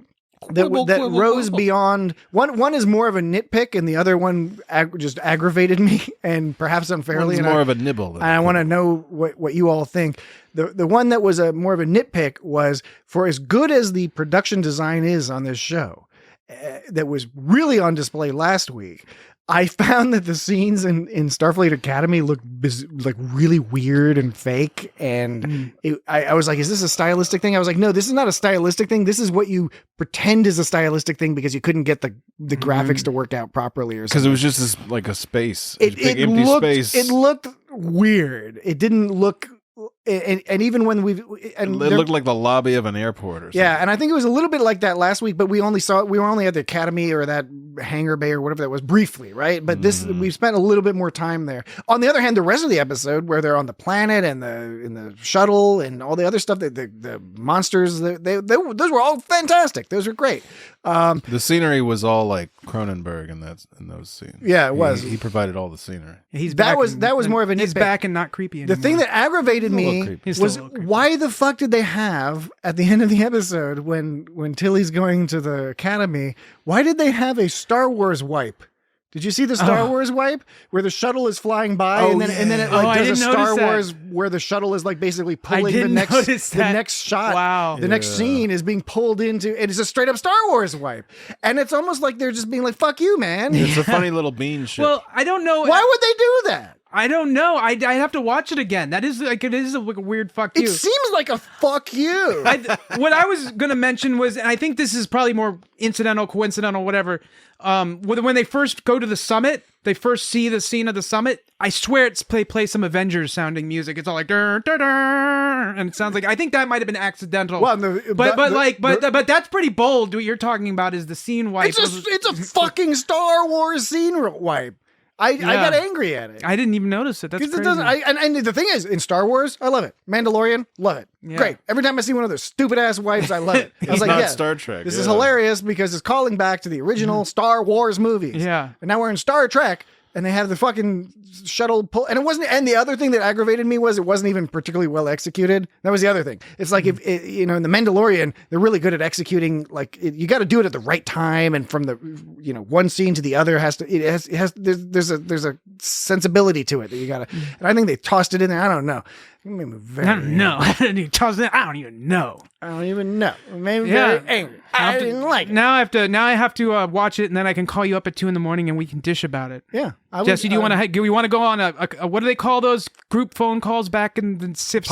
Party line. Let's go on a party line and talk about it. That was just in your neighborhood. If you picked up, everyone had the same phone line. So if you wanted to make a phone call, you were kind of stuck dealing with other people. So wild. Because you were all like on the same phone line. That's a good way to build community, though. It's Klondike 555. It's like, fuck you, Carl. It's my turn. Real quick. Carl's just on the phone, just all hours of the day. Carl's just like. There's always that one neighbor, like the one who blows their leaves like every 5 minutes. But did you notice that Burnham said Bajor instead of Bajor? Yeah, I was going to bring that up. I was a little upset by that. Yeah.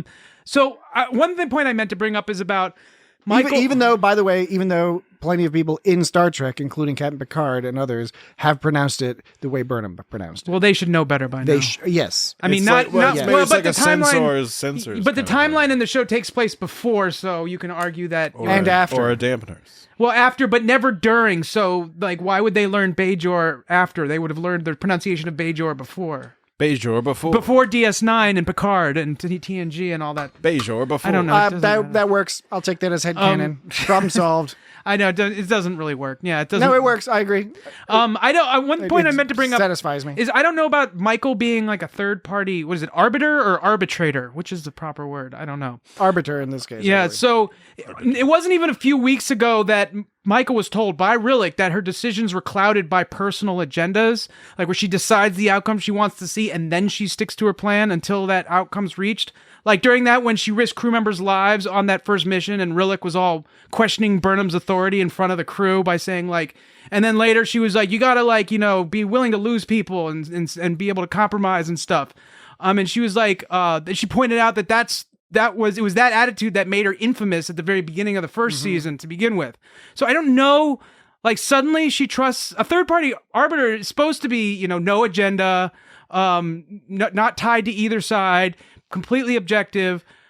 But so Burnham, completely objective isn't possible, but here, check it out. Burnham, so she says the way they reconcile it is they say, well, she's a Starfleet captain, so she's cool with Starfleet, and she grew up on Vulcan, so she's cool with Vulcan. She's on both sides. She's also the sister to Spock and the daughter of Sarek. But I would imagine that people generally that would still cause mistrust because they wouldn't see her as, they're part of our team. They would see, she's really a traitor and she's for the other side. Because that's how people always look at shit. That's why I was making the sound earlier, and like in response to your comment about ideally an arbiter being a third party that is disinterested, because I it's not that in some cases I think you're absolutely right. I think in other cases, and this case is included, you actually want them to be interested in multiple things and have their own split loyalties in a way, in that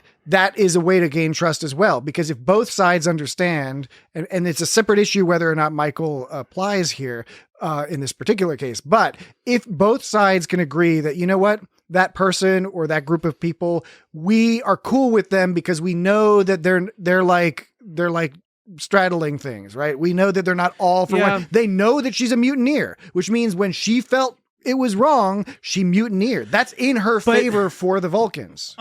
Okay. Right. I'm just saying. Yeah.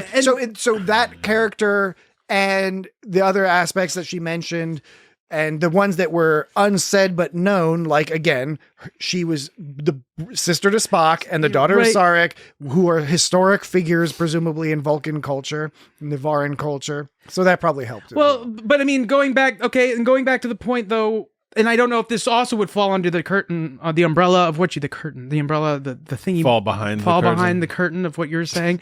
I was talking about Burnham has this. Her promise, she has an agenda. She has a foregone conclusion that she's trying to reach, and that's definitely what you don't want as a third party person. I'm saying the exact opposite. I'm saying that in some cases you might be good with the agenda. Where the agenda, as far as they're concerned, is that Burnham has the agenda of wanting Navarre in the Federation, which most of Navarre seems to want to join the Federation. And so too. yeah, right. And I was saying that a third party arbiter wouldn't want an agenda, and that's why I was saying maybe what I'm saying falls under your umbrella, because you're saying no, they do want an agenda. Yes, they want an agenda they can trust, and more importantly, and I frankly, I think that this is something that they could have made a little bit more clear, because it made more sense to me on the second viewing, because they go by it quick, because it's not all about Burnham. What Burnham's suggestion is to put together an independent council, and if somebody has a problem with the Federation, they have to discuss and talk with this council, and then a determination can be made. So in other words, what happened is you have President Rillak doesn't want to introduce the idea of get out of jail free card, a leave the Federation exit clause with no conditions. The Vulcans, it's problematic. The Vulcans don't want to join the Federation, or at least a segment of them that are an important segment of the population does not want to join the Federation without a get out of the Federation option, because they're concerned that their association with the Federation, if the Federation starts acting crazy and doing weird, they're gonna get blamed bad for moral shit. stuff, that they could get wrapped up in it in a way that doesn't benefit them. Totally, both points are totally justifiable and political problems for each of those leaders. And what Burnham is saying is, we're going to make a slow process. We're going to make a process that says, yeah, you can leave, but you can't just be like, hey, we're leaving.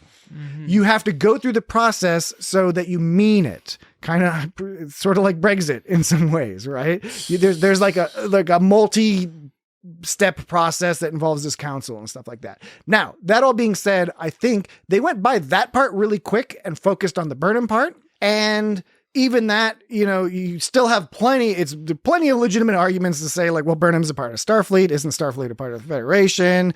And, some other comments you could make about Burnham, and like, what do the logic purists actually buy into, like, following a human Starfleet officer? There's lots of stuff you could talk about, and they could do if they were doing 26 episode seasons, they could do like a 3-episode arc on that. I mean, if you want your arbiter to be passionate, I guess Burnham is the right choice. Yeah. It's not always in your benefit or to the benefit of either side. If you could have an arbiter who doesn't give a shit about either side and comes up with a solution and enforces it, that both sides are like, well, this is fucked up. This is not at all what we wanted. So anyway, it's a good point to bring up, because I do think people, if they aren't already, will be discussing that. And it'll be interesting to see if we go back to this in some fashion, if there's any fallout later on down the line, or if this is kind of the status quo and they've resolved it for now. And, we'll move on from there. So odd and end number 2 from Jesse. With Tilly not a regular character, I think that sort of the role that Tilly plays, I think will sort of be filled by Adira. Adira, they're like sort of the youngest person and they still have to find themselves. Yeah, I think it's a good point. There's different situation, because they're in sort of different stage in life, different personality, different support group.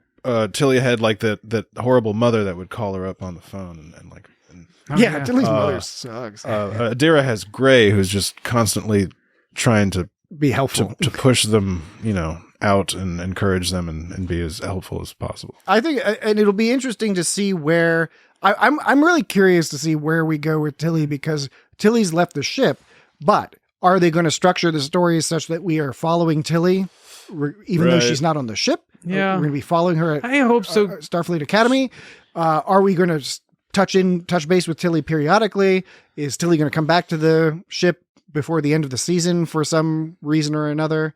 Who knows? I mean, I'm happy, real life and in the show, new opportunities, great and everything. But as a selfish fan, I'm like, man, it's a bummer though, because I really like. And that's what leads me to believe Tilly is not going to be off the show in any meaningful capacity, because she is one of the best characters. She's popular. Yes. We lots of people don't want to see Tilly gone. Wouldn't be Discovery without. But it would be cool to see Tilly in new situations and how she deals with those situations. And when she's all like, "Is that a new life form? What amazing!" I thought it was amazing. Yeah. I liked all those scenes. Yeah, and it was funny. It was fucked up because Tilly was supposed to use that team building thing as downtime. It's like some downtime.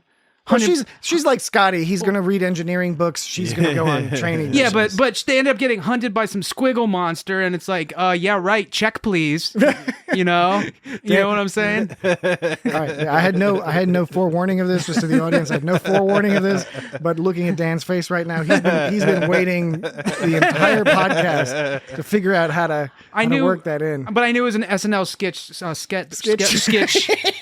that you get at 12:50, like 5 minutes before the show's over. Well, the timing's about right in this podcast. Yes, it was bullshit that Adira had to use. It was bullshit. Adira had to use her downtime on this mission. Their downtime, yeah. Sorry, their downtime. My bad. That Adira had to use their downtime on this mission because they ended up being a cadet anyway. Yeah. So it's just like go through cadet training again. And you have to do a bunch of work, and you don't even get, like, I can understand the downtime if you felt like, oh, I'm moving up, but like you're just like, no, you're moving down. You know, it's like that's fine, lesson to teach, but it's not downtime. Exactly. Man. Why curious why they sort of introduced that and then didn't go anywhere. Yeah, they didn't go anywhere with the downtime. Any other odds and ends? The last thing I was going to mention is yet again, the music. The music in the show has generally been really good. This season, I think, has been really great. And this episode in particular, I said it last episode, but this episode in particular, if you really listen to some of the musical cues, they are bringing in all sorts of flavors from Star Trek across time in terms of instrument selection and notes and motifs. And they don't even play out full motifs. They'll play a note or two that feels like you're about to go into Star Trek 6 theme music or go into TNG music or something, but then it stops. But it's these little things that evoke little feelings in you. And then they had their own modern Discovery digital flavors that they pop in there with some of the sort of. I felt they even did that on Prodigy a little bit as well. I agree. Which is weird what's going on with that right now too. Yeah. I don't know what the deal with that whole situation it's coming back in January or something. Yeah. It's not been on. They showed the first 5 episodes and said, all right, we'll be back in the new year. So I have a double alert. It's a single alert with a double power. Whap, whap. You know what it is? Nope. It's a that's an order alert. There were 2 of them this episode. episode. I knew. But they were not in normal. They weren't in the context. Well, one of them was in the context you're using. One of them was. You're right. The first one of them was just it was an order. Yeah, one of them people weren't following. Right. Yeah. Tilly was like, "Everybody, hold on to something." When the ship was falling, and Sasha's like, "I'm a trained pilot. I can help." And then Tilly's like, "No, Sasha, sit down. That's an order.